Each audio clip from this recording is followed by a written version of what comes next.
Welcome to the Spectre Sisters, your portal into the unexplainable, the unknown, and the undeniably strange. Spectral Echoes is a hauntingly beautiful anthology. Wyckoff's writing will take spooky journeying through poems like Portrait of a Maiden and short stories like The Watcher in the Attic.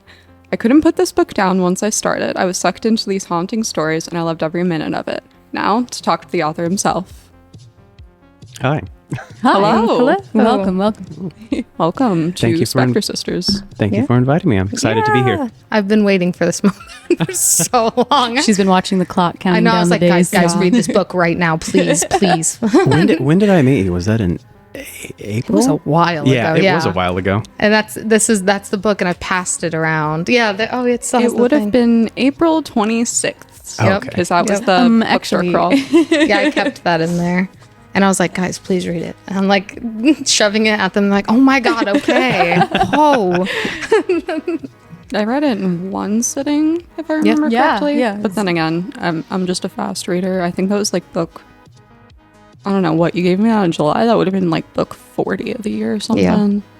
Yeah. Yep. That's why I was like, here, you're going to be in charge of this, because I know that I knew Nix would like the book. Not to be biased or anything, but like I knew it. I was like, I read through it and I was like, well, Nix, you're going to take the spotlight for this sort of thing. Well, that's awesome. I still have family that hasn't gotten through it yet, and I published it in January. Oh, no. Don't feel bad. We've been doing this podcast for a month now, 2 months. Mm-hmm. I don't know, a hot minute. My boyfriend still hasn't listened.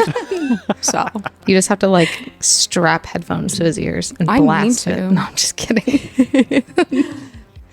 So I know in like the beginning you kind of mentioned this, but like what was like your biggest inspiration to like actually sit down and write Spectral Echoes? Well, actually, I guess like I'd mentioned before this, I was in television and movies for years in New York City. I moved here 10 years ago, was supposed to go to California, like just taking a break in Ohio. Never happened. And it was just years of not doing anything creative. And finally, I talked to my sisters, and one of them, she said, you do all kinds of things. Why don't you try to write something? And I actually went back. Some of the stories were just like little ideas I had back when I was a teenager in high school. Wow. And some in college, like my English lit courses, creative writing. So I actually have written 3 books, one of which is completed now, and 2 of them are nearly completed years ago. And I thought, if I'm going to do this, I need to write something that I love and just try to get it published. And that's what Spectral Echoes became. I thought, write what you know, scary stuff. I've loved that since I was a kid. So I just started collecting all the stories I'd written, came up with some new ones, and I wrote this in, I think, less than a year. Wow. Okay. That's crazy fast. I know some authors, it takes them like years to even put a book together. Oh, yeah. Absolutely. It's kind of cool, too, that it was just like pieces of stuff kind of like patched together, sort of. So it's like just a bunch of little samples of stuff that interests you and stuff that you had written previously. And I like that it's not necessarily one long story, but it's a bunch of little things. I'm not a poet, and people are going to hate me for saying this because I wrote poetry in it. I'm not a huge fan of poetry. That's okay. But I do like dark, scary poetry. Yeah, I do too. Yeah. And I only had 3 poems that I'd written previously that weren't completed. And I thought, well, if I'm going to include these, I need at least 10.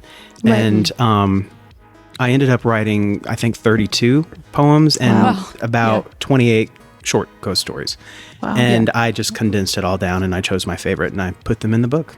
That's so cool. That's really cool. That's really nice to have the options too. Mm-hmm. Yeah. And I know whenever I first met you to get the book signed, I was talking about how much it reminds me of Scary Stories to Tell in the Dark. Yes, for sure. Yeah. That was a big inspiration. Was it? Okay, particularly with the artwork. So exactly. Yeah. I'd been introduced to Aaron Lindman, I want to say about 5 years ago.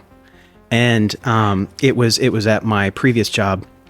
We were doing something that I created. We needed a new marketing gimmick. And I said, listen, I used to do writing and stuff for TV in New York just for fun. I have this murder mystery that's kind of like been on the back shelf. Like, why don't we do something like this to promote? I got him to do the artwork, and I told him what I wanted, and he just like brought it. Wow, and so awesome. When I started writing this, I reached out to him again. Initially, I only wanted him to design the cover.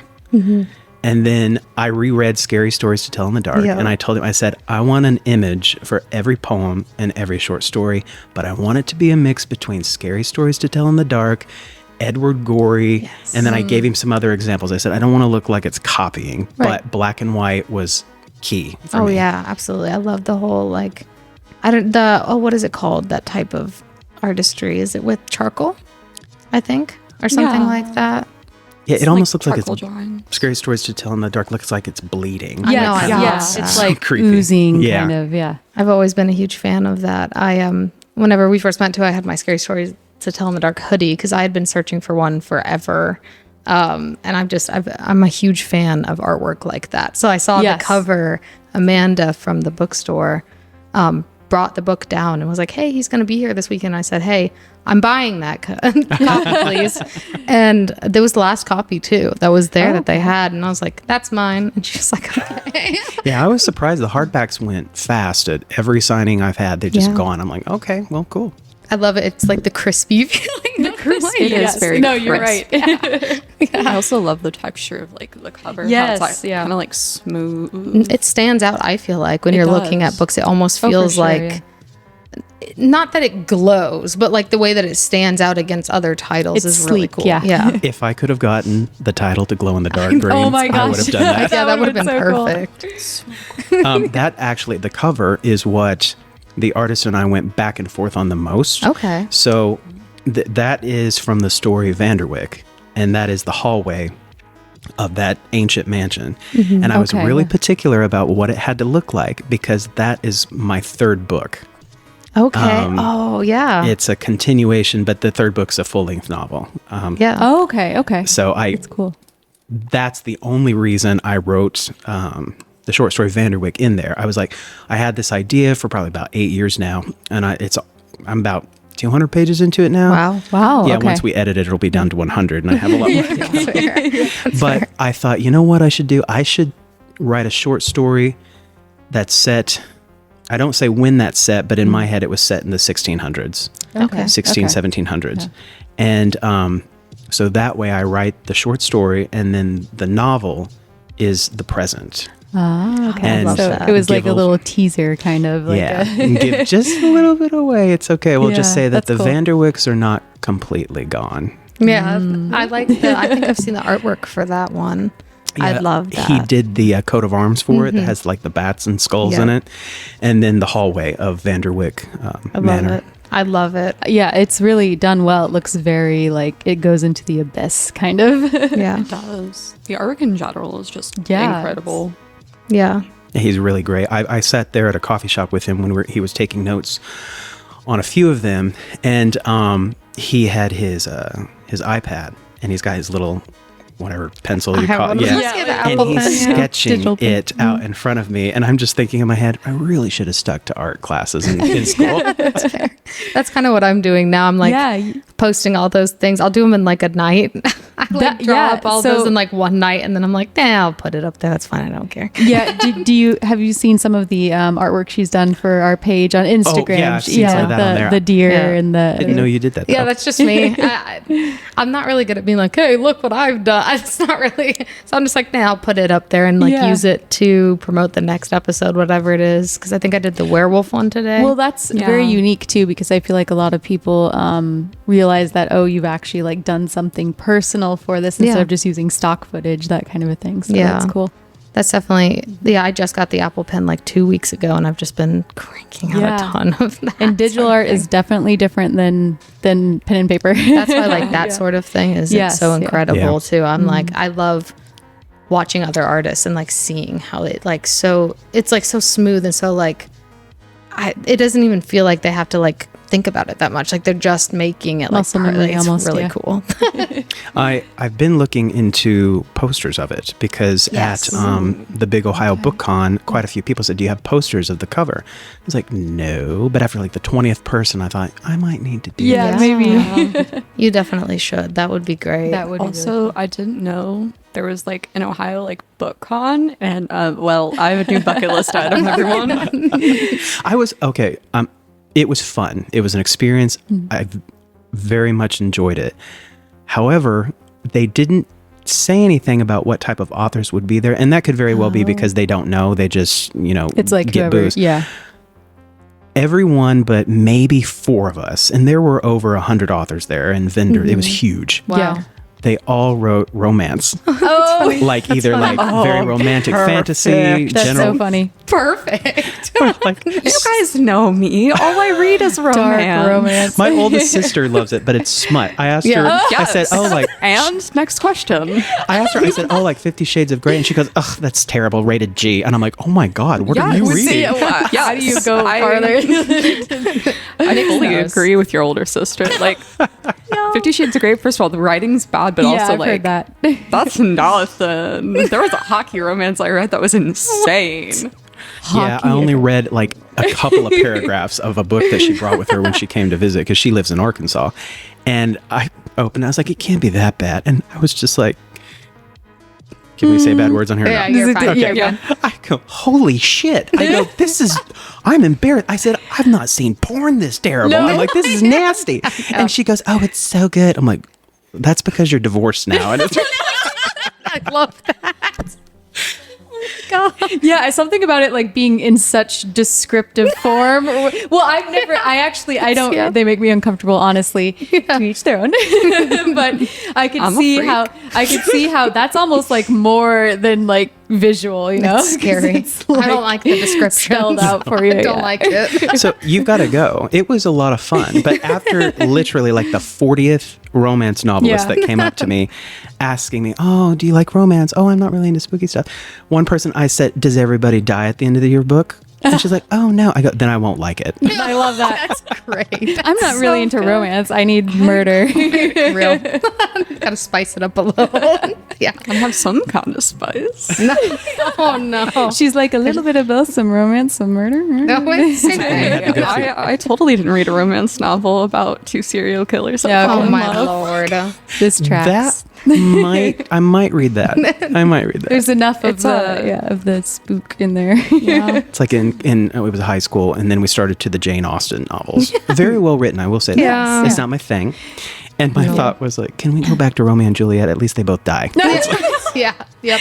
At least there's some stakes involved. Yeah, I I can't mean, do it. Not literal stakes, unfortunately. It's not Buffy, but you know. Yeah. Yeah. But hey, being one of those like 4 horror novelists or supernatural, I did pretty well with sales there. Good. Nice, good. yeah. I'm really Nice. glad. Yeah, and I know you went to the was it Dayton Gothic? Yeah, the Market Gothic too? Market. Yeah. That was fun. I I wanted didn't to even go. know that was a thing. I wanted to go really It bad. was, there were a lot of people. I didn't know either. And I had friends back in New York. They were like, you need to look for more conventions, stuff to go to. Yeah. Because I published this one on my own. Literary agents don't like poetry, and they definitely don't like poetry with short stories. Yeah. That was Oh, yeah. everything I Okay. got. They were all Okay. like, oh, this is very well written, but we don't do poetry. I was like, Oh. okay, no. well, I'll do this one myself first. Okay. But so the Gothic Market, a friend of mine found that, and she told me, she said, hey, why don't you do this? It's in Dayton. You don't have to travel because I live, right across the river. I was like, okay, I'll do it. You just Not- might have to swim. Yeah. That's a long swim. I mean, it was so hot that Well, yeah. there were pools in there, but yeah, it was a lot bigger than I thought, and a lot of really cool vendors. I think you guys would like it. I Yeah, need to I go. feel like we would. I need to go. Yeah. I went to the Oddity show with you. Yeah, I dragged you to that one. That one was fun. That was fun. That feel would like an also be oddity that's show in would be great. Fairborn. Yeah. Oh, okay. So that I was thinking that the Renaissance Fair, they did something like that, but that's not what you're talking about. No, but I do think they do as well. There's a lot around here, and you have your friend KP who also does Yeah. all of like a ton of markets like that as well, which Yeah. are all in Dayton. So, Cosmo Yep. Joe's, baby. yep, Cosmo Joe's. And I clearly haven't had enough caffeine today. That Monster and that latte didn't do me well. Oh my god, no! I probably should have grabbed a cold brew before I left. I've only is had that 8 yours? cold brews today so far. So 8. That sounds I like make my Harry own now level. because I'm addicted. Okay. Yeah, you're like, I can't be spending all that money. No, that would be so expensive, especially if you go Oh my somewhere gosh, yeah. like Starbucks. Yeah. And I Ugh, feel yeah. like there's probably is not even, sorry, anybody who They're is. cool. No, See, I drink allegedly. my coffee like with nothing in it, just black Yep. coffee, Okay. cold brew, Oh. ice. nothing against Starbucks, it's a personal opinion. I think it tastes like dirt. Yeah. Overburned beans. It's Without disgusting. anything in it, yeah. All of their beans are definitely over roasted and Dirty And beans. cheap. I think they're taking Very the bottom cheap. of the barrel. They You're are. paying for all the sugar and the crap they put in it. It's No, like the other exactly. stuff. That's their whole marketing motive as a chain is they have these low quality beans because they want you to add all of this stuff into it. And as an ex-Starbucks barista, I've made their cold brew. The ratio is so wrong. Yes. No, I go to, it's different if you go to a Boston Stoker store or the ones that are in Dorothy Lane. Okay. Okay. I like the ones in Dorothy Lane, the cold brew. Oh, okay. The grog. I like that. Now, Okay. in New York City, my favorite coffee, there was a place, I think it's still there, called Gregory's. That was good. But my favorite was the Mud Truck. And then they had I like a little that. shop, Mud Coffee. Oh, that's It funny. was It sounds good. That's so That awesome. actually, yeah, I like that. Dayton's just full of like really good like local coffee shops though. Like There's a lot They of are, really yeah. cute little ones, yeah. And I love Ghost independent stuff. Yes. Yeah, I Ghost lived Light's at my Ghost Light when favorite. I moved here. Yeah. Really? When I I'm so first moved here. jealous, but then again, I'd probably spend my entire paycheck if I lived above. Oh, Ghost yeah, Light. there's no way. Yeah. Their bagels are my everything. And you had wanted to possibly open up a coffee shop, like a Well, kind of. a lot of things I want to do. So me and 3 possible partners.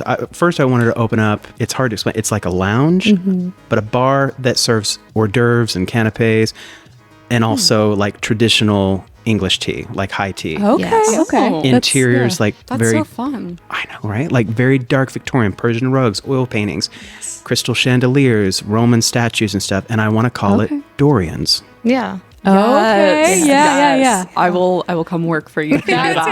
That would actually be a very fun place to work. Because I'd want to have coffee too, preferably in one location, all of it. And how I've had a lot of possible investors say, "Well, what is this?" I'm like, "It's an experience." Yeah. No, yeah. It's We like need walking- more How of do you want to that. market that? And it would be like walking into a Gothic Victorian mansion's library and drawing room. That'd be Yes. awesome. There's a Edgar Allan Poe speakeasy somewhere. I Is it know. nearby? Don't they move? Or do think it so. now? Or are they like a temporary thing? Yeah, it's a pop-up. Oh, Yeah, okay. I okay, didn't I was gonna realize Write that. that down real quick. I think they read like post stories and then have handcrafted cocktails and stuff. I didn't per realize it was a story. pop-up. I thought Yeah. it was an actual Yeah, like because the first one I saw was in. I'm not from here. It's Piqua. Piqua. Yeah, I think so. pick way if your GPS. Oh my god. GPS always. I remember I mispronounces. was scolded when I pronounced the one town Versailles. It's Versailles. Yeah, I was like, I okay. wouldn't know. Versailles sounds like it's Listen. more, I don't know, posh or something. It was like the palace in yeah. France. Versailles. Yeah. I'm the only one right now, like in this group, that is actually like born and raised in this area. Like my mom's side of the family is from Dark County, Freak. where No, I'm just Versailles is. Our condolences. No, seriously, yeah. My dad's side of the family is like from Troy, like Oof. for super far back. Like, so yeah, I got all this insider knowledge, just like it's Rushi, not Russia. that was like a Rushi, punch in my gut okay. too. When I was told, I was like, oh my god. Yeah, Rushi. You just be pronouncing things weird on purpose, I feel like. Wapakoneta. Well, I've Bell gotten better Fountain. with not pronouncing the T in Dayton because when I first, I'm like Dayton, and people be Dayton, like, yeah. nobody says that. There's like it's Dayton. I'm like, Dayton. okay, Dayton. Dayton. Dayton. There we go. Yeah, Dayton. Yeah. It's weird. Dayton? I've never thought about it. It's just how I've always said it. But then again, Wait, say it am again. Dayton? Dayton. Oh, you kind of say it with the T. Dayton. Dayton. Now real we're all struggle. like, wait, Dayton. what's happening? I don't know. I've lost.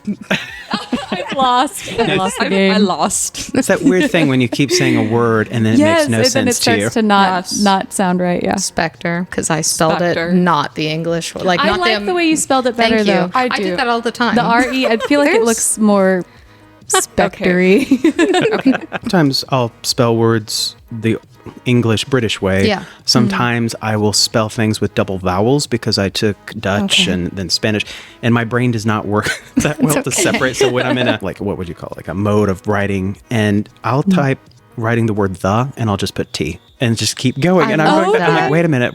Hold on. No, yeah. When I'm taking my notes, because I take all my notes like pen and paper, I don't type anything until I'm ready to like write the script. Old fashioned. I am. I was the person. They're killing trees. I am. I'm murdering all the trees. I was the only person in my phlebotomy class yesterday who was taking like pen and paper notes. Everybody else was typing on their laptop, and I'm like, how are you supposed to learn? You know, I feel like there is something about writing it down that it gets it in your head Yeah. more You remember. than like typing. Yeah. But like I'll use like so much shorthand, like that's with like Yeah. stuff like that, and then I'm like reading back through as I'm like trying to write this script, and I'm like, now what in the hell did I mean by that? Don't you know? You should know. Well, at least you can read your own sometimes. handwriting. I Yeah, cannot read I can. mine. Mine's If it's bad. been a while since I wrote it, I'm like, what? And then my other sister, Stormy, she'll say, yeah, you've got the handwriting of a serial killer. I'm like, thank you. That is a compliment. But So sorry.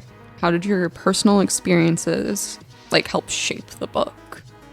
So as far back as I can remember, so I was, I don't admit this much. I'm just like, yeah, I moved here from New York City. I was born in southern Kansas, probably the most boring place ever.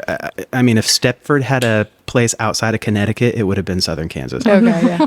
But in school, you know, they used to have, when I was a little kid, Halloween parades. So everyone would wear their okay. costumes, and around noon, we would do a Halloween parade, and there would be the leader of the parade. All the parents would come out and take pictures. It's cool.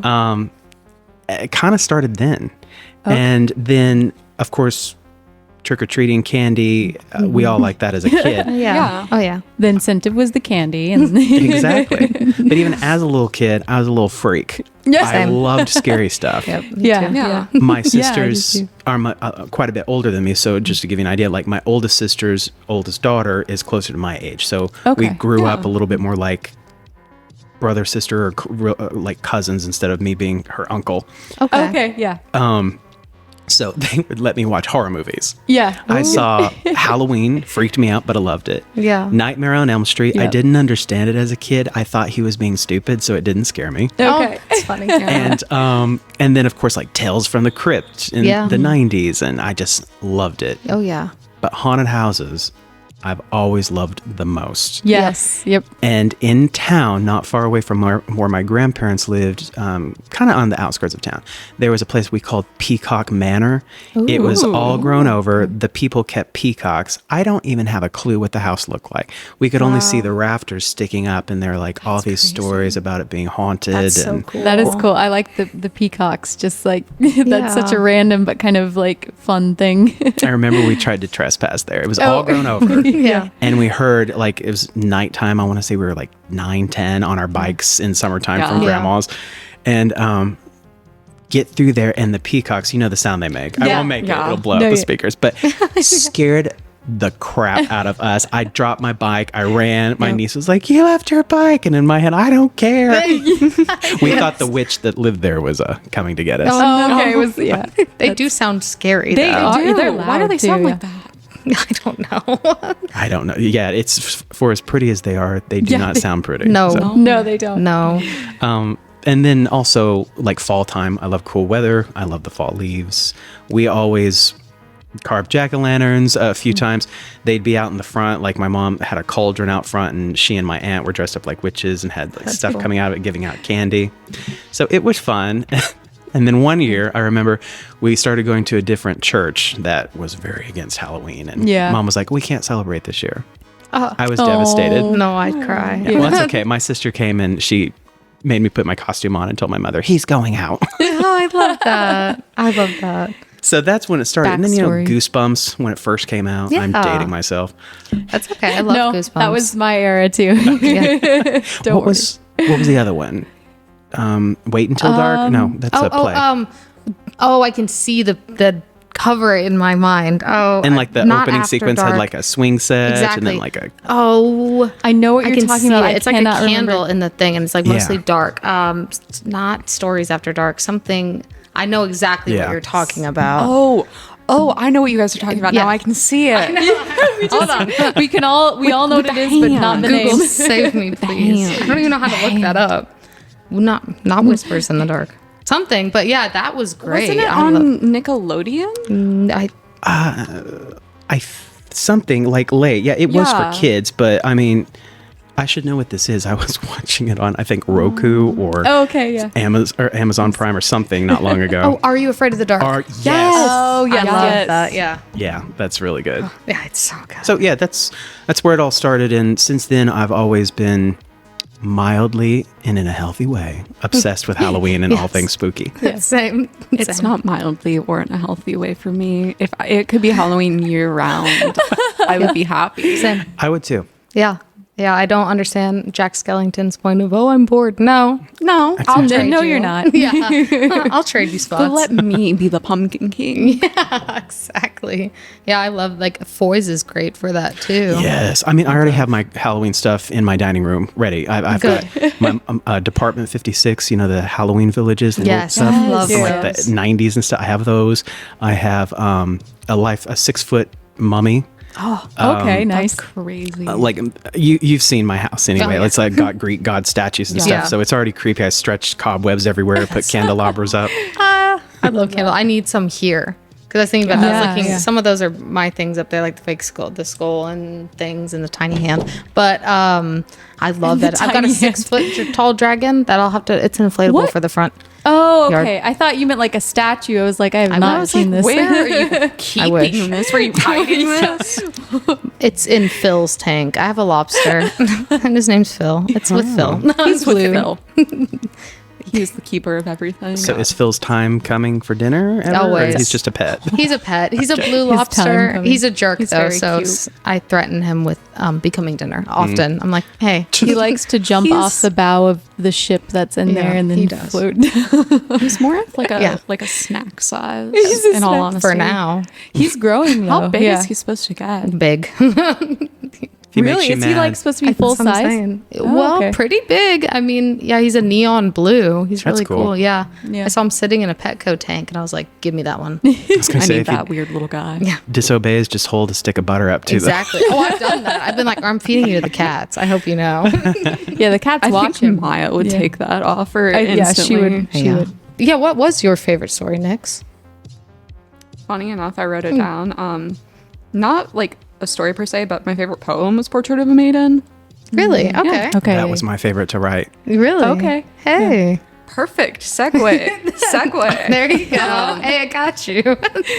What was like some of your favorites that like you've written in this or in just in general, like favorite poems, favorite stories, things you enjoyed writing the most, or you look back on and you're like, that's my favorite. So my absolute favorite poem was Portrait of a Maiden. And like many, I don't know if anybody else is like this, like many of my ideas, a lot of them come in dreams. Yeah. I'll Okay. have some Yeah. weird dream, and I usually try to keep a notepad next to my bed on the nightstand, and I'll write stuff down. That's how I came up with what will hopefully be my second book and first full-length novel. I had a dream about it, and I woke up, had nothing to do with me, but like this whole Yeah. storyline. So Portrait of a Maiden was actually a dream. I know why I had it. So the day before, I went to Heart of Ohio, the huge antique store. Yeah. Yeah. And there was this booth with all these antique oil portraits that I really liked. Ooh, okay. Oh wow. I had a dream about them talking to me. Okay. And then I woke up, and it wasn't a scary dream, but I Yeah. woke up, I was like, oh, this would be a really good scary Yeah. poem. That's awesome. And so I thought of what is a way that this could be like with eternal life. And then it was like she was a sorceress and she enchants herself into the mirror. But also, I don't know if you thought it was, but I also intended it like towards the end, you're kind of feel sad for her. That's what- it's yeah. like Yeah. she did this to herself, and people die or wither away when they gaze on her, but it's like she's all alone. Yeah. And then at the end, it's like the maiden with no name, so Yeah. nobody remembers her. I love that, like the emotions that it definitely like. What is the word that it made me feel? Sad. The emotions it provoked. Well, kind of. Like a very intense like sorrow almost Yeah. towards the end. Like you could just feel it like creep like a wave, kind of. I really liked that one as well. That's a good choice. Yeah.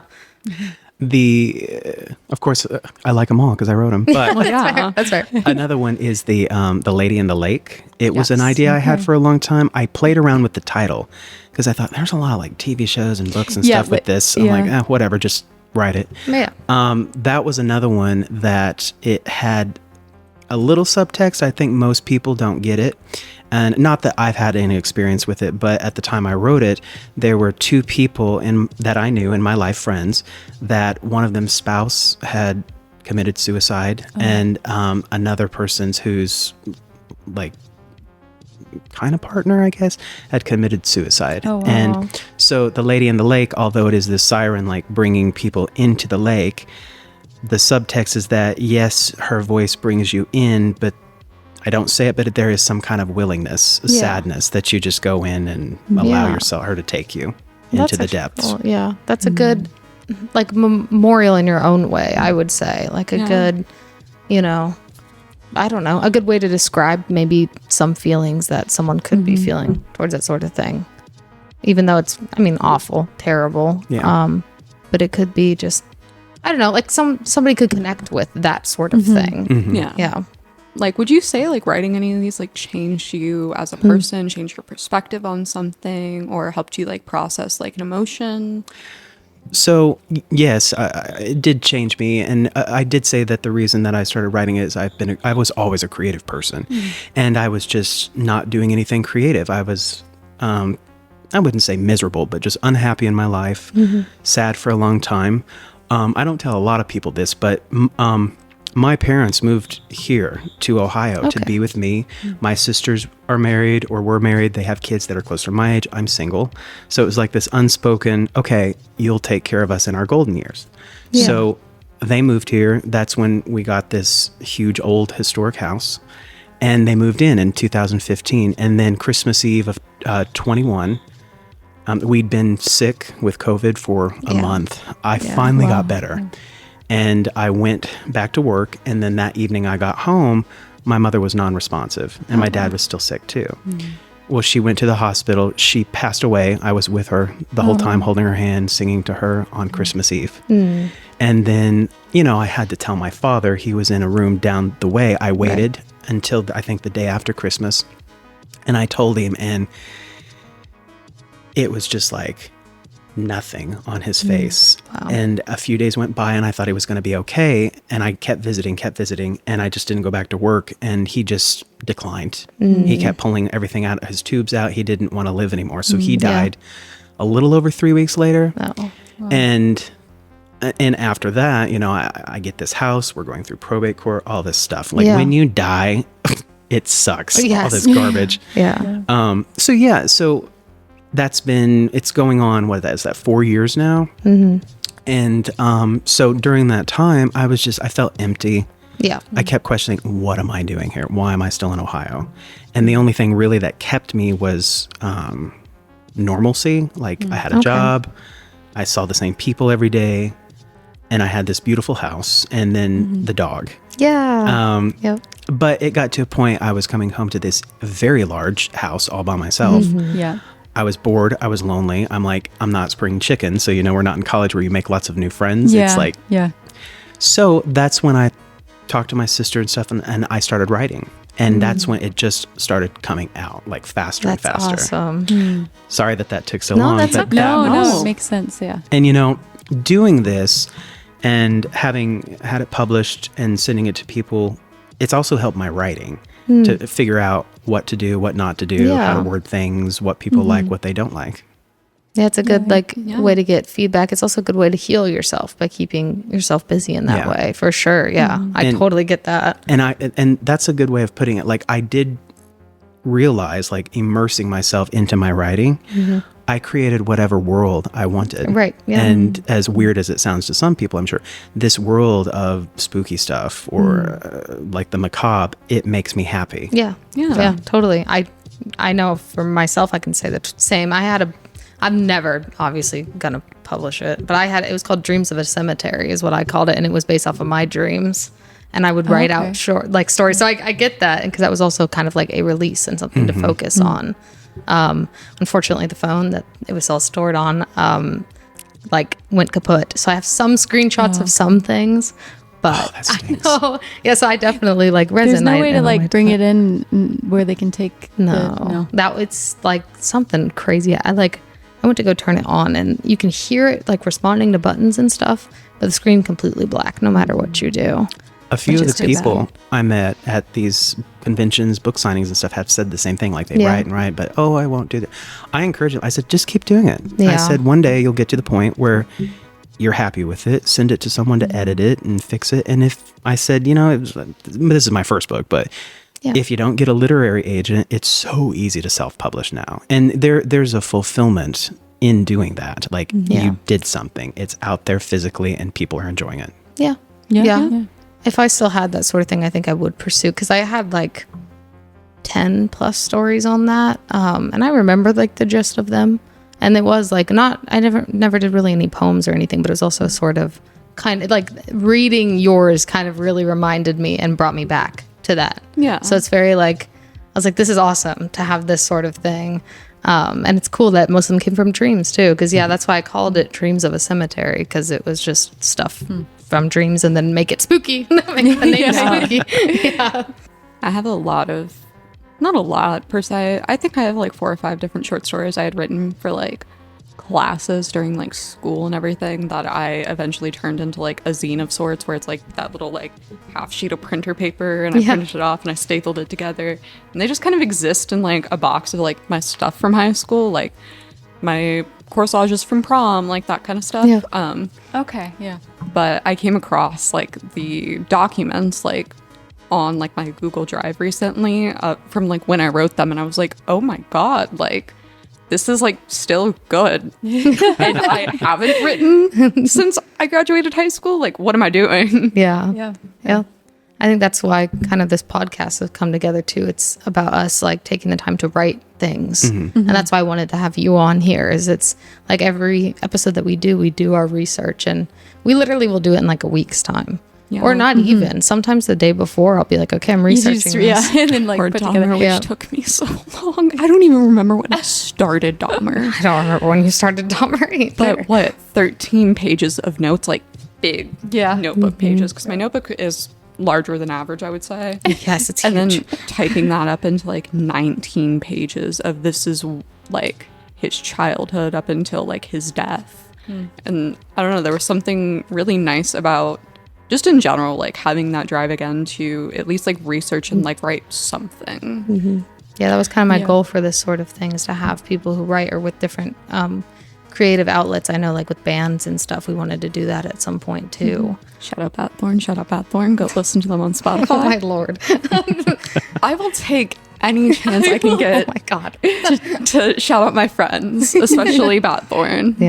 Yeah, they're cool too. Yeah, and there's also Spooky Base, so I thought that was like a good hub. Yeah. And that's why when I heard about you, I'm like, I'm going to the book signing, and then I'm going to somehow get him on the show. If he doesn't think that I'm an absolute freak at first. No, not at all. I'm like in line and I'm like, God, I'm nervous. I'm like, I've acted in small plays and stuff, but the homeschooler in me came out. I was like, oh God, how do I homeschool speak? plays? No, I'm just kidding. They were homeschool plays, yes. No, you're not weird at all. My family would say I only look normal. So I don't look normal. I'm the, Same. as the mayor of Tip always says, like, You're the mayor. no, not me. As the mayor. The mayor always goes, well, even every police officer knows who you are. You're the only one that looks like that in this area. I was like, okay, thanks. I'm so glad.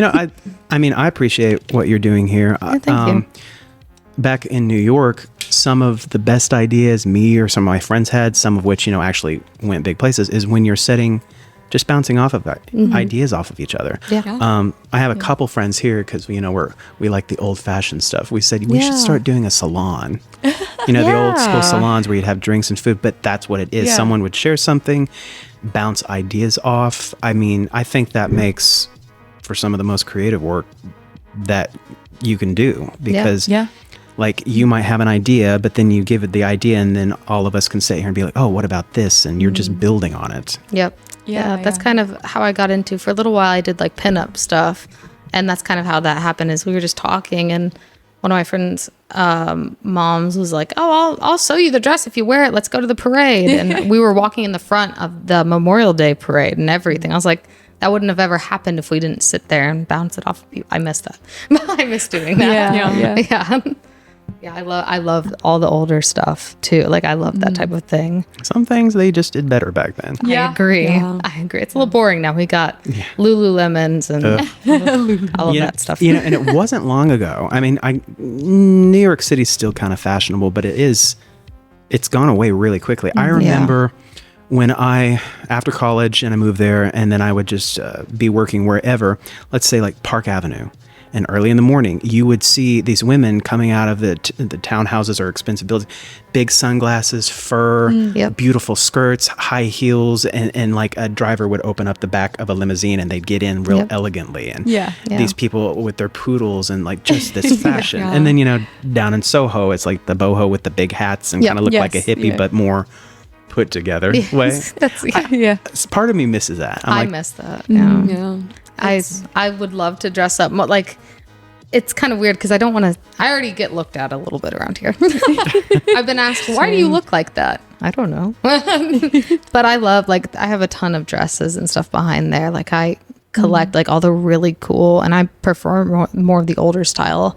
And some mornings I wake up and I'm like, I just kind of want to dress like that today. Yeah. I sometimes talk myself out of it, but I need to get back into just sending it. I need to just do it. I didn't even dress up the last time really nice, like in a suit. I wore a nice dress shirt, a tie tucked into my slacks, and had my sleeves rolled up. And my boss goes, "Do you have an interview somewhere else?" I'm like, "What? You're dressed really nice." I was like, "No, I just felt like dressing up." Exactly. Sometimes. I was looking through my wardrobe because I either have like the t-shirts and like ripped jeans or stuff, and then it's like full 180 to like skirts with cool like cemetery scenes and like stuff, and there's no in between. I have nothing like semi. It's either we're going full hog one way or it's t-shirts. My closet is the same way, and like my goal after like I start working as Flaudamus is like, screw it, I'm gonna start buying the stuff I want to wear, because around here everybody's kind of like copy and paste, like following trends and dressing the same way, acting the same way. And it's like, I'm done conforming. I'm over it. That's fair. How very punk of me, but And the best item of clothing I've seen lately was at one of the book conventions, and they were all wearing these red shirts, and I thought it said what is it? MAGA, but it said Mara.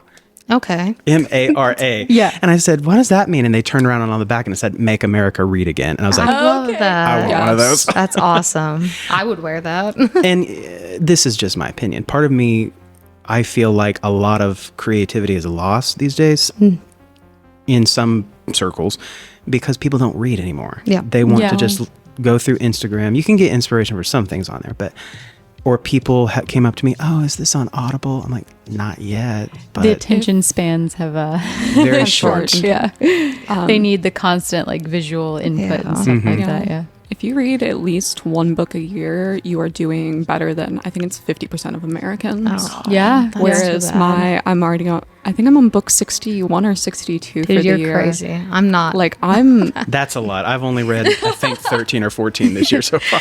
He said, "You're a freak." I started using a Kindle like September of last year, I think, because I was like, I'm sick of just reading on my phone, using the Libby app.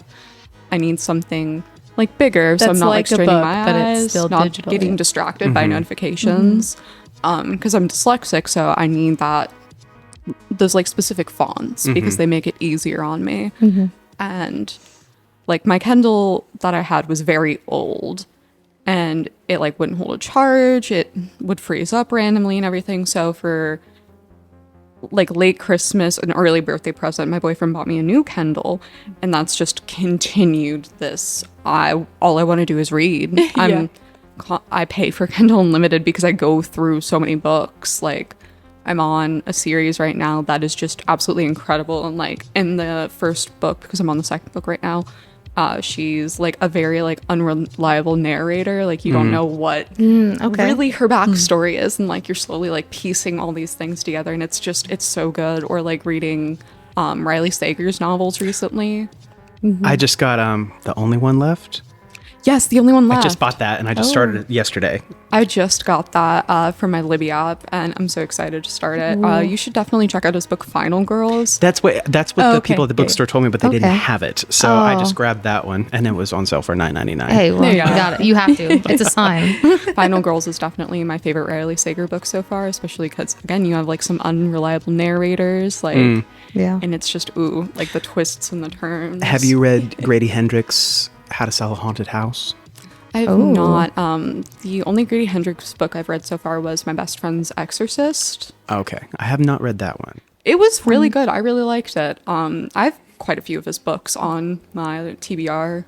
I've befriended him on Instagram, and Really? he and I like it's probably not him liked some stuff back and Yeah. forth. I'm like, okay, cool. But no, I like that stuff to read too. But I've been reading more of that lately, not just for pleasure, but for research. Yeah. Yeah. Because I'd mentioned before we started this that some people have been like, oh, we thought you were really old because you write Yeah. like it's the 1800s. I'm like, okay. But just doing that, because a literary agent was like, well, yeah, just go get some books that are going to be similar to yours and see what they're publishing so you can kind of mimic their writing. Right. I was Yeah. happy to say, oh, okay, good. So mine is very similar to this. Yeah. The second book, not this one. Yeah. Okay. Yeah. But no, I like Grady Hendrix and I like Riley, what was the last name? Sager. Sager. So that's the first book. But I'm probably like 60 some pages into it. Okay. I like it. And I like the so one of the characters has to type their dialogue out because they can't talk. Okay. And he changes the font Oh, for the type. okay, yeah, I so love you know that. it's Okay, that is really That's cool. so cool. I love little things like that. Definitely, like it definitely keeps attention. I think even more Yeah. so Oh, because yeah. you're like, oh, Yeah. The you can small like, details. Yeah. yeah, Are truly like they mean a lot in good writing. yeah, absolutely, yeah. Did anybody have a favorite short story? I know. I can see the artwork.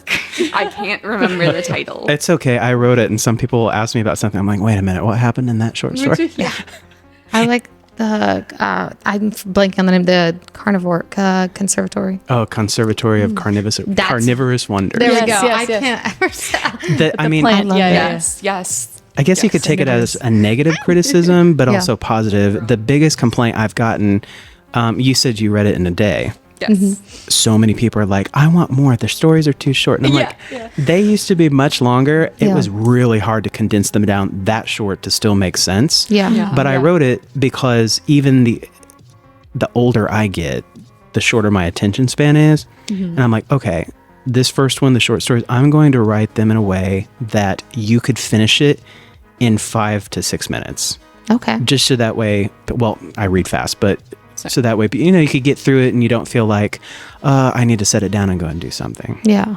Yeah, and I think that you're still able to world build very well. That's Yes. why that one stuck out to me, especially because I was equivalating it to, I just played Betrayal at House on the Hill. I don't know. It's something like that. Yeah, Betrayal, I just call it. And it has a very similar monster in there, which is crazy. I have that game. It's still in the wrapping because nobody I do game nights a lot and they're I all love- scary same. games. Yep. But we haven't played that because none of us know how. And we're like, we're 2 cocktails in. I don't think we're going to figure this out. Yeah. Oh, I'm obsessed with that game. I played it so many. I love it so much. But I had just read this, and then we get that monster, which is crazy because there's over 100+ monsters.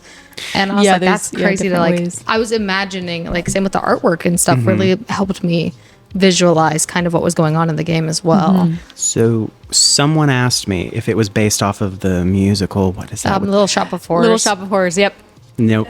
No, I didn't think so. The funny thing is that it's I got the idea. It came to me of a video game when I was in middle school, high school. They have all this series called King's Quest. Oh yes, Yes, yeah. yeah. I This know what one that was is. where you play Rosella, the princess. Okay. Yeah. And she goes into Ooga Booga Land. It's like all Halloween Yeah. stuff. I Yeah. loved it. Yeah. And when she leaves it, if you don't get a severed foot to feed to these plant things, they eat her. Oh, okay. And so that came to my mind. Yeah. I was like, we should have like this abandoned greenhouse conservatory or something. I'm going to set it in England that it's rare plants and they want to go in there and get them to sell and it eats them. I know, Yeah, and yeah. that reminds me too. I know that either this year or last year, that one greenhouse really came into like the spotlight for news because it was of all the deadly plants and Yes. stuff like that. Yeah, and so people were yeah. eating them. Did you? I did not hear about this. Yeah. What was this? I don't know. People are stupid. People They saw just- Deadly Nightshade and said, "I think so that'll like taste snuck good." in and they were eating the They would poisonous eat it. plants. Yeah. The berries on Deadly Night, Atropa belladonna. Yes, I yeah. do know about that. I Yeah. can't remember what I read when I was younger, but about somebody baked a bunch of those berries with other Yeah. berries in a pie. Oh, Yep. okay. And if you have so many berries, you start to go mad, and you die. I think you die within a day Wow. or something. Okay. Yeah. Yeah, I remember hemlock was a big one for me because I thought it was really scary. Because I've thought about when I wanted to write like even like a short film with hemlock, because I like that it. Whenever you die, your jaw locks Yeah. into a smile, which is scary. Oh, Isn't okay. that how they killed Socrates? That's Yes. yeah, Okay. yeah. Oh, wow. But that's why when I was thinking about that, I was like, oh, it kind of reminds me, same sort of like, I don't know. I like it because it sticks out The from different horror ambiance. stories, not just the same sort of, I don't know. Not that I'd ever get bored of the regular like plot lines because I still Yeah. love them, but I like new takes and Yeah. new. Yeah. Not the And same I would- thing over and over. Yeah, I would call Spectral Echoes like very like all of the stories are like very unique. It's not following a lot of, I guess, like stays of like the horror like spooky genre. Right. The only one I wrote, because like I said, I love haunted houses, Yeah. is it was called something else, I can't remember, and I changed it to Come Back to Me, My Love. When the kids go to that abandoned mansion on the outskirts of town, Yeah. and they break in, and I was like, okay, fine, we're going to see people waltzing in the mirrors and stuff like that. But again, I had it to where I've had other people tell me, this is so sad and dark. I'm like, yeah, she's dead. She's not a bride in it, but she's at the piano. And then she stands up, says like the words, come back to me, my love. And then she takes the gun, like the spectral, and takes the gun and then shoots herself. And then all the mirrors explode in it. Yeah. So it is more sad, but why? Like it keeps repeating itself Right. and repeating itself in there.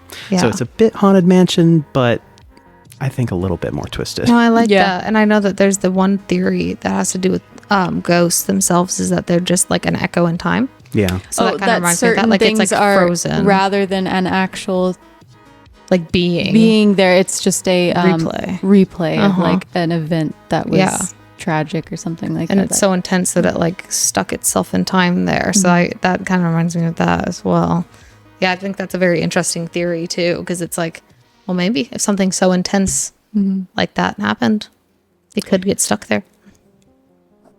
I've been told that too, but so the last story in the book is real. It's Yeah. my personal and very first experience of a haunting. Never believed in it before. Always wanted to. Yeah. Being raised in Christian church and stuff, you go up or down. But this, even my parents were like, "What is going on?" Yeah. Nothing sinister, but the poem "The Lady in the Mirror."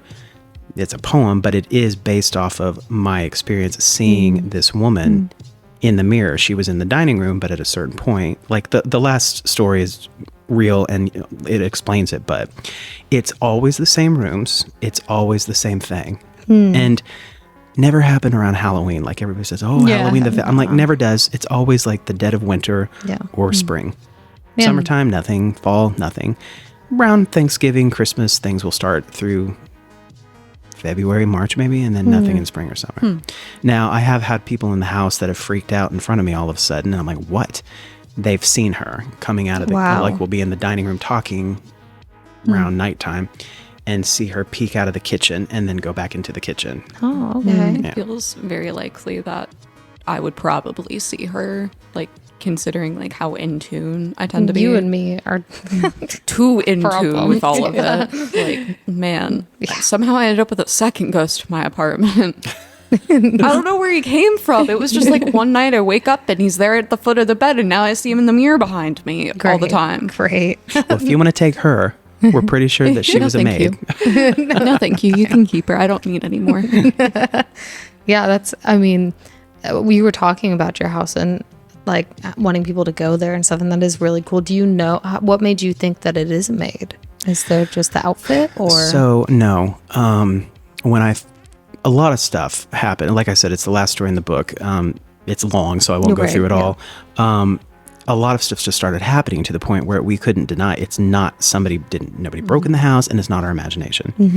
And that very early, like 5 something in the morning, I had to go to work, and I saw her in the mirror as I'm coming down the staircase in the dining room.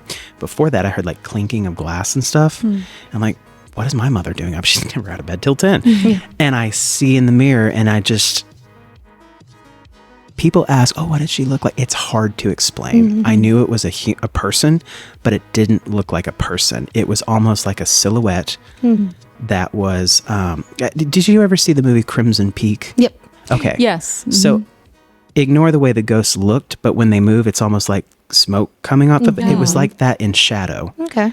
And even though I couldn't make out her face in the mirror, she turned and looked at me as she was going towards the kitchen. Freaked me out.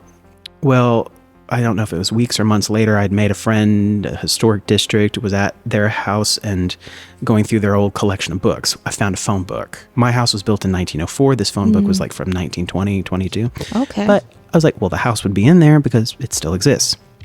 I looked at it and found the address, found it, and it had the name of 3 ladies with the same last name. And I thought maybe a mother, a widow, and her daughters, or 3 spinsters. What scared me is under those ladies, also in resident, ... and maid. Oh. And I suddenly realized the haunting was coming from the dining room, the kitchen, the stairwell from the kitchen to the maid's quarters, and occasionally late at night, seeing like shadows if I'm sitting in the library, like moving, looking through the doorway. I don't know what, seeing if I'm still there so she can come clean. Yeah, maybe. Yeah. So that's when I was like, I think it was a servant that lived in the house. Wow. It's crazy. That's so cool, though. I like that type of thing, especially. I mean, obviously, you don't feel threatened because you still live there. No, and it's rare that a lot happens now. I think because the house is quiet. When we first moved in, we were doing restoration, and you've seen pictures like a lot of family heirlooms, antique stuff. It looks very similar to the way it probably would have in 1904. Like once in a blue moon, when it's quiet, I'm in the library reading. Gretchen, my German Shepherd, will pop her head up and start growling really low, and then I'll hear knock, knock, knock. Okay. And that's when I'm like, okay, I'm going to bed now. That's dogs always know. I know with Rex, he was some sort of either shepherd, wolf hybrid. We're not sure. He was giant, scary. Oh, well, yeah, 2 separate occasions. One time in my house, in the house that we grew up in Missouri, I woke up in the middle of the night. That was an old house. Yeah. And he was over me, and he was very gentle. Like, you could take food out of his mouth, never growled at anybody, passed out on Nix's lap the first second that they met. Yeah. But he was standing over me as I was sleeping with his like hackles fully up when I wake up, and he is full teeth bared at the door. And I could hear, I had a baby lock, like the little baby gate on the other side to keep him in sometimes. And I could hear it like moving. Like not like ever. So I'm like, you know what? I can't even go back to sleep. But the big doggies got me. So, but yeah. Also, when we stayed in Hocking Hills, we had a really weird feeling about the place, and he like refused to go in certain areas. Like dogs are definitely a good indicator. They know. Yeah. They are very in tune with things. Well, I mean, like they use service dogs to alert when your blood sugar is low. Like they can somehow sense that, and so it doesn't surprise me that they can smell, see, and hear things that we can't. Mingo definitely knows. Your cat's different. Yeah. Your cat. that fucking guy. It's like animals and children. Like young children can sense things. The elderly too. There's a lot of stories that come from like nursing homes of like old people saying they like see somebody they know, or that's usually close to when they pass, right? Too. Yeah, because like they're able. I to definitely sort of think there's some kind of theory there between like old people and like kids, like especially little kids, like Lydia's age. Yeah. Could be a form of innocence that like brings it. Yeah. I don't know. I was gonna say like they're a lot closer to the beyond than we are. Yeah. Like either at the start or at the end. Yeah. Okay. Yeah. I Creepy. see it. I've been asked numerous times if I would do something in the house.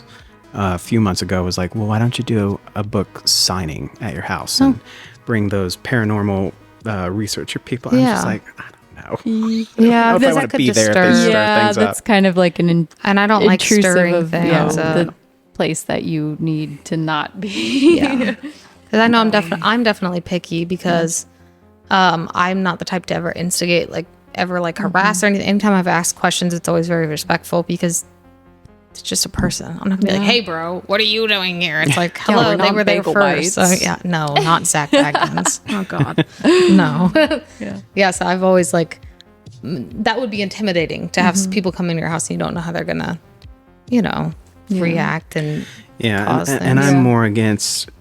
Only one person's like, oh, we should do Ouija or get someone. And I said, that's what I said. I said, again, grew up in church and everything. Yeah. I said, I'm not Not the demonic stuff. Nope. Yeah. I did some research for my next book because there is a scene in it where there's stuff going on in the house and the main character is he's kind of losing his mind.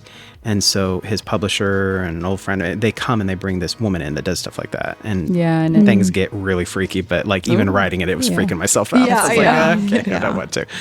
Yeah, that stuff's definitely not to be played around. No, it's like not today, Satan. No. Yeah, because I have like my K2s and stuff here, and I have a little spirit box and stuff, but I won't ever use myself as a conduit. I'm not gonna be like, move me, please. Yeah, no, because that's not smart.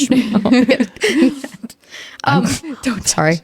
No, I was gonna say I'm scared to do like the little music box that'll go by itself. Those are I'm just scary. like, I don't want to know. Yeah, that's fair. Yeah. I like to write it, not experience it. That's fair. Yeah, I think the reason why I'm always drawn to it is I have a lot of questions. So that's why I like taking every form of media, whether it be books or videos or like weird camping stories or something. I like to, I don't know, I have a lot of questions about obviously the afterlife. Also being raised in a church, the two of us. You were raised Catholic. Indeed. And so I guess I feel like a lot of people that I've met who have also been raised in that have a lot of questions. Yeah. I don't know, not saying anybody else can't, but usually, when you're taught you're either up or down, you're like, wait a minute, hold on now. What about anything else? Like, now I have questions. What about the in-between? Yeah. Yeah, what happens until the end of all time? It's Yeah. Yeah. Is the in-between like some weird freaky thing where you're actually roaming the earth and occasionally you see them? I don't know. Yeah, exactly. Yeah, that's why I'm very drawn to it. And I like every time I read something or look at a piece of media like that, I'm like, well, what if this is what it was? That'd be crazy if someone wrote something or one of your stories and then all of a sudden you're like, wait a minute. You like wake up one day and you're in one and you're like, oh, great, I was right. Oh, no. Oh, no. Yeah. What is it? It's like that American Horror Story, the one with the witches. Oh, Coven. Yeah. When I can't remember the actress's name. Emma Roberts? Jessica Lange. Oh, Jessica Lange. At the end when she's in the cabin with the naughty pine and all that. I was just like, that's hell without the fire. Yeah, exactly. Or the one Black Mirror episode with, the guy that wakes up in the snow globe. Because it's a form of punishment. Yes. It's like that. Yes. I can't remember the name of that one. Yeah, because life sentences weren't long enough for certain crimes, and so they would extend, like one day would be like a year or something like that for them in the snow. Those are great too. I was going to ask, with your second book, what can you tell us? Yeah. Besides little snippets. What are your plans for the future? So I'm actually really excited about this. I've, what is it called? Queried, whatever, a couple of literary agents that are interested. I just have to, you got to edit things these days pretty much yourself. Yeah. So I want to publish this one traditionally this time. This one, the working title is called The House of Ravenswood Hollow. Ooh. It is a Gothic horror. In a nutshell, it is about this guy, and it's an LGBT theme without coming out of the closet. So it's not about that. A lot of people were really excited. Oh yeah, we're so tired of that. It just happens to be the main character is married to another man.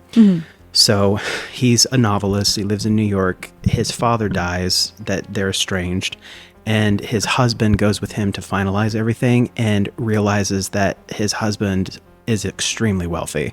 There's a massive estate in Connecticut that he's going to inherit, and his husband's an artist and talks him into, let's move in here. Let's start the family we always wanted to start. We've been looking Nantucket, Martha's Vineyard for places. Well, he reluctantly does it, and then you start to realize all kinds of horrible things happen to him as a kid, and stuff starts happening in this huge old Gothic house again, and then his husband's gone a lot. So the whole time you're wondering, is he mentally ill like his mother was? is the house actually haunted? Or are people effing with him? Oh, Trying to drive him insane like his mother went insane. Oh, that's cool. And it's, you know, it's Gothic Okay, yeah. because it's set in this huge old mansion, but it's contemporary, it's modern day, and there's all kinds of twists in it. And Nick's wants it. I need this book now.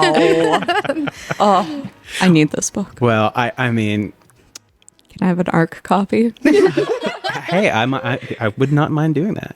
But so I've had 4 people copy edit for me and edit it, and 4 people that are very like, they don't care either way. So it's not my opinion. They've come back and they're like, I can't put this down. This is so good, but you need Really? to change X, Y, Z here. I'm like, okay, fine. But as long as they got through it Yeah. that quickly and just couldn't put it down. Like one of them, she said she started reading it at like 7 or something when she got back from work, and she's already halfway through it by the time 9:30 rolls around, and her fiance comes up and she's like, oh my god, I haven't made dinner yet. I was like, well, that's a good thing. Yeah. That's really exciting. Yeah, I know that Nyx is gonna be knocking down your door. Being like, "Where's the book?" My dream would be for one of the big houses to buy the rights from the agent from it, like HarperCollins or Penguin or something like that. Yeah. Definitely. That would be awesome. Yeah. I mean, I could see it. You never know. Never say never. Yeah. Nyx is going to email like Penguin and stuff and be like, hey, listen. Oh, I'm on you. a quest now. Well, the cool thing was I had been writing this a long time ago, and the story just kind of developed. And originally it was a husband and a wife, but I want to say that this was like 8 years ago. I changed it. I thought, no offense to women, but it's so easy and so cliche. We're always making the women the victim. Yeah. Let's make it a man. Yeah. And not a man that's being tormented by his wife. Let's make it a gay man. Yeah. And we don't know who's tormenting him, and or if he is, or it's ghosts. Or so I changed that. And then when I was looking for literary agents and follow all this stuff, they were talking about the top 10 most desired genres, or I did within the top 5 were horror, where the characters are LGBTQ plus or whatever, like representation. Yeah. And I was like, oh, cha-ching. Yeah, exactly. Yeah. Like queer, like horrors, mysteries, thrillers, all of that. Like anything spooky, but with queer people, very sought after right now. Yeah. Same with like the like quote unquote like weird girl books, like Tender is the Flesh or like Bunny. Like that is what people are after right now. Absolutely. Along with like romance. Like those are the 2 big Yeah. ones. I got it's not a romance novel, but what was it? Like they made it, or Amazon Prime made it into a movie. It's about the president's son or something. He falls in love with a prince of Red, England. white, and royal blue. There you go. That one. I love that book. So I bought it, and I've been reading it, you know, here and there, just to kind of like be like, okay, how does she write these characters? Yeah. Definitely look into Cemetery Boys. That's another good one. Okay, I don't have anything to write this down. Cemetery Boys is spooky, young adult, but also queer. Nice. So That'd be cool. Yeah. Cool to have something to reference point or whatever. For Yeah. all the editors. I had no, just because I'm not a romance person, I didn't really have any love scenes in it when Yeah. I first was writing it. And one person said, they're married and there's no romance in it. So I wrote them, and I actually really enjoyed writing those scenes. It was a challenge. Yeah. And then she writes back, she goes, in an email, she goes, I don't know why I'm so turned on right now, because you said nothing dirty in it. It's all sensual. I said, oh, good. That was my point. I don't want it to be like my sister, like slut. You could do the fade to black. Yeah. yeah, to black. Tasteful. You know, I like that sort of thing. I know you. I know you. For my birthday, Nyx is sitting around the fire and reading scenes out of things. Oh my god. And we're in Hocking Hills, and I'm like, okay. Well, you do you like creepy melodies and stuff like that? Yes. So I'll tell you one of the things in it that he hears. Okay. It's his first night back in the house, and they're in their bed asleep, and he hears like this spooky music box melody. Ooh. And he wakes up and he leaves the bed, and his husband's asleep, and he's like opening the door, and the handle squeaks and it stops. Ooh. This is a recurring thing through the book. Ooh. And you find out later, you know, it's told from third person, and it talks about he knew it was an unmistakable sound, the sound of his mother's music box. That's been gone since she died. They've never found it, but he keeps hearing this. So that like plays into is he mental? Yeah. Because nobody else. They have a live-in housekeeper that took care of him when he was a little boy. So I'll just tell you, his mother shot herself when he was 8 right in front of him. So you're wondering, it's like, what the hell is going on? Is he just mental or is it a ghost or is somebody messing with him? So oh, you should hear the music box melody that actually kind of inspired me to write that part into it. It is creepy, and I'm like, I need a music box that plays this. Yeah, that'd be cool. A custom. Almost having your own would be really cool too. Like designed like to fit the book would be really cool. I do. So an actor friend of mine I was telling you about that they came over to look at my house. He also composes music, and he knows about it, and he said he would do it for like marketing purposes. Okay. Getting traditionally published too, the houses, they spend most of their money on marketing, so you get a lot more sales, whereas it's a lot more difficult when you're an independent, you self-publish. Yeah. Okay. Yeah. And I found out a lot of bookstores don't buy it when they find out it's self-published. They're like, really? no. Okay. I'm like, oh, okay. Well, really wish that would have been on your website. Yeah. Because some of them, like Books A Million is also, it's a company. They have one at the Green too. They require you to send a physical copy of your book to them, sheets that you fill out stuff, and you understand you won't be getting the book back because they give it to some nonprofit charity. I'm like, okay. All of that to write me back and tell me, oh, we don't buy self-published books. Okay. So you got a book to give to somebody. You got a free book. You should really be putting that on your website. Yeah, you should. That's... You probably have to. You probably feel like a door-to-door salesman at that point, knocking me like, "Hi, buy my vacuum," but actually, it's a book. I mean, I got to the point where I just started copying, pasting all these inquiries and just changing the bookstore's name. Yeah, that's what I would do. Type out your little template and then just send it out. Yeah, after 500, you're like, "Oh my god, kill me." Yeah, there's no way. And that's only in the Midwest. I was like, "Wow, I guess bookstores aren't dead yet." Yeah. I know. There actually are a lot of them around, but and that's why I love. Browse a while. I love everything about that shop. I was telling Amanda, because I told you, I went there before I came here to chat with her. Yeah. New York City is opening the first horror-themed bookstore. Oh, and I saw it on Instagram, and the inside's like really dark and moody. And I was like, oh, that would be so cool. That would be so great. And I love Browse a While just because of its haunted history too. And like even I love going down there into the basement. It's crazy. I didn't know because I got a job that was up here, which is why I came back and forth to Tip City. And usually twice a week when they were open, I'd go there. I was in the basement all by myself, and I knew nothing about that place. I didn't know it was haunted. And I was in the basement, and I could have sworn someone was leaning over my shoulder from behind me, and I turned around and I dropped the book I was looking at. Wow. It scared me. I thought somebody was breathing into my neck. There was nobody there. And of course, I'd write it. I'm like, oh, just a breeze or my brain. A breeze or my brain. And you know how sometimes there'll be like static electricity or something, and you can so electromagnet. Yeah, it's like a it's you sense there's some change in the air, and that's what I was like, whatever. So then I go to more shelves like the stacks. They're up high down there. I got the very unnerving feeling someone was watching me, and I was going all around. I'm like, there's nobody down here. Take the book up, checking out, and I told Amanda, I said, I didn't know her at the time. It was really freaky. I was down there. I could have sworn someone was down there, like watching me. And she told me, she goes, "Oh, this place is haunted." I'm like, just matter of factly. That's it. I've had the same feeling down in the basement. In the very back room where there's like the boiler, the vault. That part especially, like I can't step back there anymore. It's just immediately like I feel it straight down my spine, and it just freaks me out so bad. And it's not like a fun kind of thing. It's more like it is like terror and like the pit of my stomach. It's scary. Have you seen Amanda's book of everything that's happened in Tip City? No, I've not. I've gotten a peek into that. Like, is it just a big book? But the Opera House definitely haunted because opening Chafee's right underneath where every time that I'd open at 6 a.m. and go in there's this one room we all avoid. And I had asked Amanda, I was like, do you know anything about that room? Because I kind of want to know, because there's no way, because all of us would feel this like very mischievous presence in a specific corner of the back room, the really dark, like, wine vault area. And in there, it literally says that they've had reports of the exact same thing for years from anybody, no matter what it was, way before Chafee's, way before any of that, way before Pink Ribbon Girls and stuff that was there.